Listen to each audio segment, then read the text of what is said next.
नमस्कार, आपका हमारे न्यूज़ चैनल UK24 न्यूज़ में स्वागत है।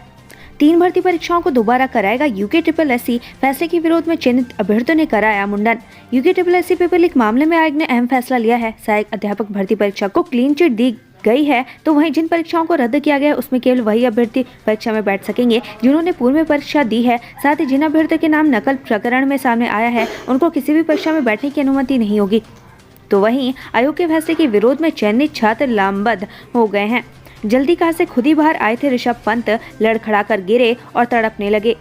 रुड़की में नारसिंह चौकी के पास हुए भीषण कार हादसे में लपटों से घिरी कार से क्रिकेटर ऋषभ पंत खुद बाहर निकले। इस दौरान वे काफी हद तक घायल हो गए थे। वे लड़खड़ाकर हाईवे पर गिरे और तड़पने लगे। यह देख हरियाणा रोडवेज के कर्मचारी ने तुरंत 108 नंबर पर सूचना दी। पुलिस से पहुंचने तक ऋषभ पंत की मर्सिडीज कार आग में पूरी तरीके से जलकर नष्ट हो चुकी थी। किसी को आग बुझाने का वक्त नहीं मिल सका। इस बात की तस्दीक एसपी देहात स्वप्न किशोर सिंह ने भी की। उन्होंने बताया कि ऋषभ पंत को पहले रुड़की में सक्षम अस्पताल ले जाया गया, जहां से उन्हें देहरादून के मैक्स अस्पताल शिफ्ट किया गया। उन्होंने बताया कि पुलिस ने उनकी मां से संपर्क करने की कोशिश की, लेकिन उनका नंबर ऑफ था। इसके बाद चेतक पुलिस ने ऋषभ पंत के घर जाकर उनकी मां को सूचना दी। इसके बाद पुलिस उन्हें लेकर अस्पताल पहुंची। हादसे के बारे में उन्होंने बताया कि ऋषभ पंत की कार की स्पीड काफी तेज थी। सुबह करीब 5:30 बजे झपकी आने से उन्होंने कार से नियंत्रण खो दिया।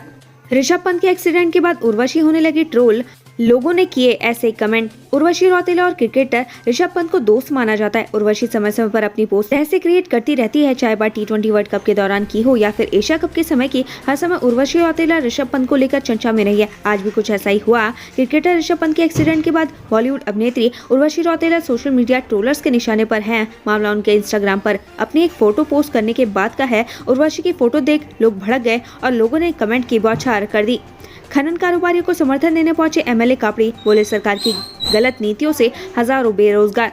नैनीताल के हल्द्वानी में 7 सूत्रीय मांगों को लेकर खनन कारोबारी पिछले 3 महीने से धरना प्रदर्शन कर रहे हैं। लालकुआ के मोटा हल्दू चौराहे पर एक प्रदेश के रॉयल्टी सहित विभिन्न मांगों को लेकर गौला खनन संघर्ष समिति के बैनर तले चल रहा अनिश्चितकालीन धरना जारी है। धरने का समर्थन देने पहुंचे खटीमा विधायक एवं नेता उप प्रतिपक्ष भुवन चंद्र कापड़ी ने प्रदेश सरकार पर हमला बोलते हुए कहा कि जब तक आंदोलनकारियों की मांगे पूरी नहीं होती तब तक वे धरना जारी रहेगा। DM मयूर दीक्षित पैदल पहुंचे राइंका रुद्रप्रयाग। अव्यवस्था पर प्रधानाचार्य से मांगा जवाब। DM मयूर दीक्षित हर दिन कुछ नया करके अधिकारी कर्मचारियों के साथ ही स्थानीय जनता को बेहरान कर देते हैं। कभी अधिकारियों को बस की सवारी कराकर शिविरों में लेकर जाते हैं, कभी स्थानीय जनता के बीच पहुंचकर उनकी समस्याओं का समाधान करने लग जाते हैं। हर दिन जिलाधिकारी की ओर से कुछ नया करने से एक तरफ लोगों के चेहरों पर खुशी देखने को मिलती है, तो वहीं दूसरी ओर उनकी जुबान पर DM के कार्यों की चर्चाएं भी हो रही हैं। बीजेपी MLA के फर्जी हस्ताक्षर कर CM DM को भेजा पत्र। विधायक ने DGP से की कार्रवाई की मांग। भाजपा विधायक ध्रुवेश्वर लाल के फर्जी हस्ताक्षर कर अतिक्रमण करने पर CM व DM से कार्रवाई की मांग की गई है। मामला सामने आने के बाद विधायक ने DGP से मुलाकात कर कार्रवाई की मांग की है। विधायक ने छवि खराब करने का आरोप लगाया है।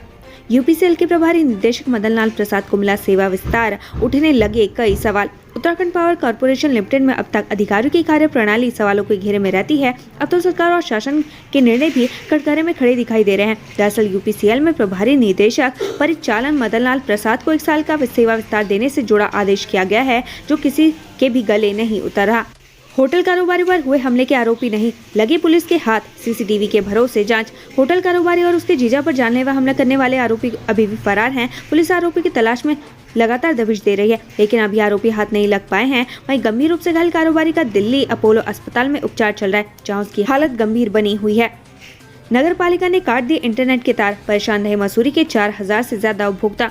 CM धामी ने ऋषभ पंत की मां से फोन पर की बात, जल्द स्वस्थ होने की कामना की। भारतीय क्रिकेटर और उत्तराखंड के ब्रांड एम्बेसडर ऋषभ पंत फिलहाल देहरादून के मैक्स हॉस्पिटल में भर्ती हैं। डॉक्टरों का पैनल लगातार उनकी जांच कर रहा है। मैक्स हॉस्पिटल के मेडिकल सुपरिटेंडेंट आशीष याग्निक के मुताबिक ऋषभ की स्थिति सामान्य है। वह लगातार डॉक्टरों से बातचीत भी कर रहे हैं। वहीं CM पुष्कर सिंह धामी ने ऋषभ पंत की मां से फोन पर बातचीत की है और अच्छे इलाज का भरोसा दिला है। वहीं CM धामी पहले ही बोल चुके हैं कि ऋषभ पंत के इलाज का सारा खर्च सरकार वहन करेगी। मसूरी विंटरलाइन कार्निवाल की चौथी शाम पलाश सेन के यूफोरिया बैंड ने किया धूम पिचक धूम। मसूरी विंटरलाइन कार्निवाल की चौथी शाम को पलाश सेन के यूफोरिया बैंड ने परफॉर्म किया। इस दौरान CM धामी की पत्नी गीता धामी बतौर मुख्य अतिथि मौजूद रही। गीता धामी ने पलाश सेन को मोमेंटो देकर सम्मानित किया। हादसे के बाद क्या बोले ऋषभ पंत, सुनिए उस शख्स को जिसने लगाया इंजेक्शन। रुड़की में ऋषभ पंत सड़क हादसे में घायल होने के बाद देहरादून के मैक्स अस्पताल में भर्ती हैं। डॉक्टरों की माने तो उनके पैर, सिर और पीठ में चोटें आई हैं। BCCI भी ऋषभ को लेकर नजर बनाए हुए है।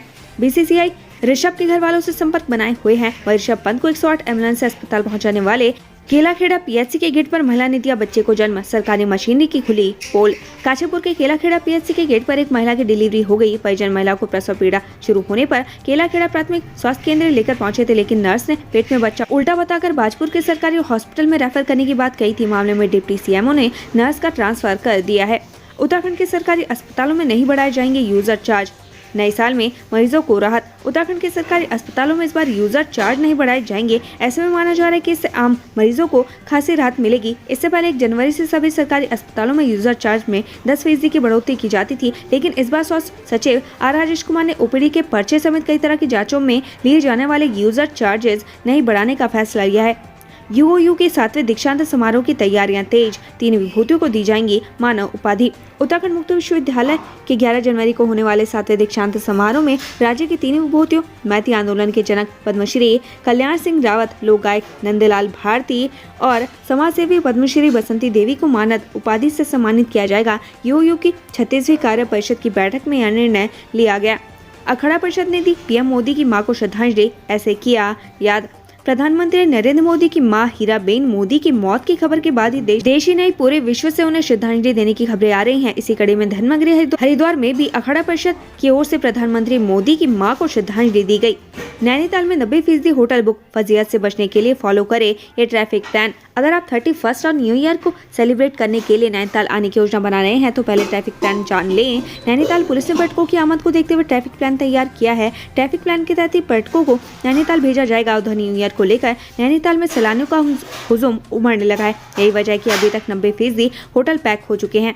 ऋषभ पंत के लिए देवदूत साबित हुआ हरियाणा रोडवेज का ड्राइवर, ऐसे की मदद। ऋषभ पंत की कार एक्सीडेंट के बाद इस घटना की जानकारी सबसे पहले हरियाणा रोडवेज के ड्राइवर सुशील कुमार ने पुलिस को दी। हरियाणा रोडवेज के ड्राइवर सुशील कुमार ने ही मौके पर ऋषभ पंत की मदद की। हरियाणा रोडवेज के ड्राइवर की कॉल के बाद ही पुलिस मौके पर पहुंची। इसके बाद ऋषभ पंत को अस्पताल पहुंचाया गया।